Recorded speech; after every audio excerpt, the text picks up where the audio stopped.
Flying solo, how to make the most of attending a destination wedding alone.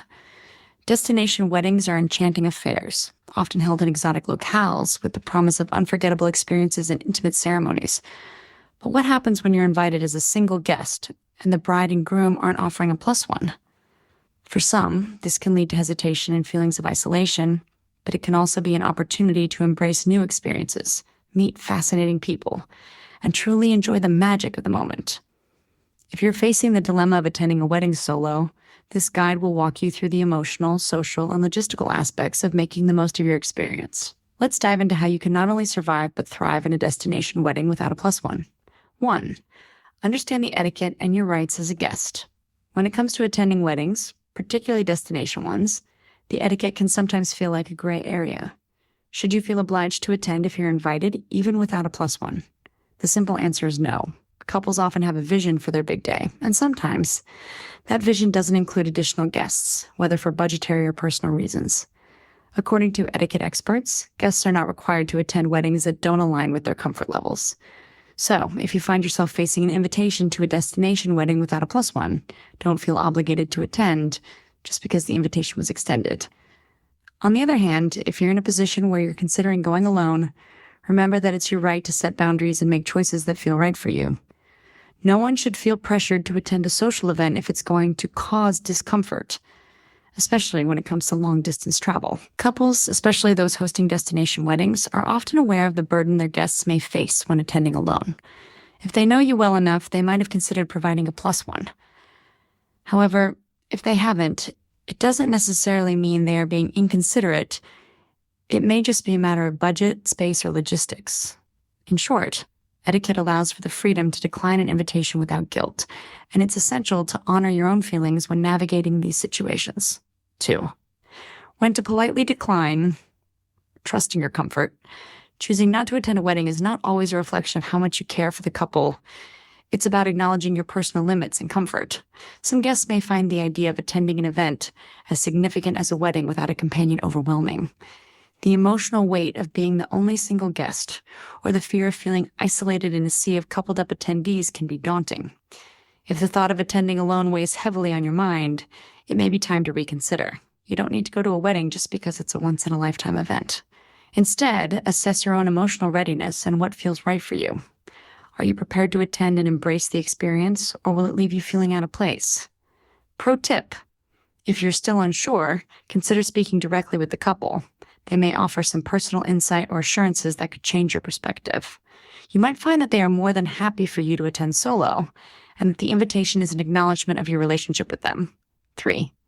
Embrace the opportunity for personal growth. Attending a destination wedding alone might seem daunting at first, but it presents a unique opportunity to grow personally and socially. Solo travel in general is often heralded as a transformative experience, and a wedding can serve as a beautiful, albeit unexpected, backdrop for self-discovery. Consider an opportunity to challenge yourself socially and emotionally. You'll be stepping out of your comfort zone, meeting new people, and testing your ability to navigate social settings independently. Being at a wedding without a plus one encourages self-reliance and can boost your confidence. There's something incredibly empowering about attending a social gathering without relying on someone else for support. Whether it's mingling with strangers or stepping up to help out with wedding-related activities, each interaction can help build a sense of accomplishment. 4. Engage with fellow guests. Socialize and build connections. One of the best ways to overcome the discomfort of attending alone is to actively engage with other guests. Weddings are often full of familiar and unfamiliar faces, providing a perfect environment to meet new people. Remember, others may also feel out of place or nervous, especially if they don't know many people. So don't hesitate to start a conversation. There are plenty of natural icebreakers at a wedding. Discuss the couple. Ask how they know the bride or groom, or talk about the destination itself. Most people are eager to chat, especially when they can connect over something as exciting and emotionally charged as a wedding. Here's how to make the most of these interactions. Be open and approachable. A smile and a friendly introduction go a long way. Participate in group activities. Weddings often include group events like dancing, games, or tours. Dive in. These activities encourage interaction and can help you form new friendships. Share your experience. Sometimes people feel disconnected because they think they don't have anything in common with others. If you're attending solo, share why you've come or talk about your personal connection with the couple. It often sparks further conversations.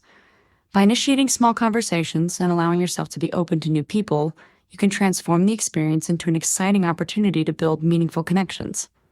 5. Participate actively. Help and enjoy the process. Rather than feeling like an outsider, why not get involved-sider? Why not get involved? Weddings often rely on the help of guests for certain tasks, like assisting with decorations, organizing games, or helping with photo opportunities. Offering to help can be a great way to engage with the event, meet people, and feel involved. Asking the couple if they need assistance or if there are any duties you can help with gives you a sense of purpose. Helping with planning or organizing wedding-related tasks can create a sense of camaraderie with other guests and give you an opportunity to interact with people in a more personal setting. Plus, it's a wonderful way to form stronger connections, ensuring that you don't feel like a bystander in the celebration. 6. Plan personal activities. Explore the destination. One of the great perks of attending a destination wedding is the opportunity to explore a new locale. The wedding itself may occupy part of your time, but you likely have free hours or even a full day before or after the event. Plan some personal activities and experiences to enjoy the destination for yourself. You could take a walking tour of the city, visit local landmarks, or try out activities like hiking, snorkeling, or exploring art galleries. Solo travel provides the freedom to choose exactly what you want to do without compromise. Taking time for yourself during a wedding trip not only fills your schedule with enriching activities, but it also helps shift your focus away from any social anxiety you might have. Plus, it's a fantastic way to unwind and fully appreciate the destination for what it has to offer. 7. Keep your perspective, focus on the joy. Ultimately, weddings are about celebrating love, whether you're attending with a date or flying solo. Shifting your mindset from focusing on being alone to embracing the joy and beauty of the day can make a world of difference. By concentrating on the happiness of the couple and the celebration surrounding their commitment, you'll find yourself more engaged in the moment. The ceremony, the vows, and the festivities are what matter most, and by being present and focusing on the positive, you can ease any discomfort about attending alone. Remember, weddings are social events, and part of the magic is the collective joy of everyone involved. Even if you're a solo guest, you're an integral part of that joy, contributing to the love that fills the air. Conclusion: the solo journey can be its own adventure. Attending a destination wedding without a +1 may initially feel daunting, but it's also an opportunity for personal growth, making new connections, and embracing the joy of the occasion. There's no right or wrong decision. What matters most is that you honor your feelings, decide what feels best for you, and choose how you want to experience the celebration. Whether you choose to attend or politely decline, remember that solo experiences, especially in beautiful locations, can lead to memories that last a lifetime. Embrace the journey, be open to new people and experiences, and you'll walk away from the wedding with far more than you expected.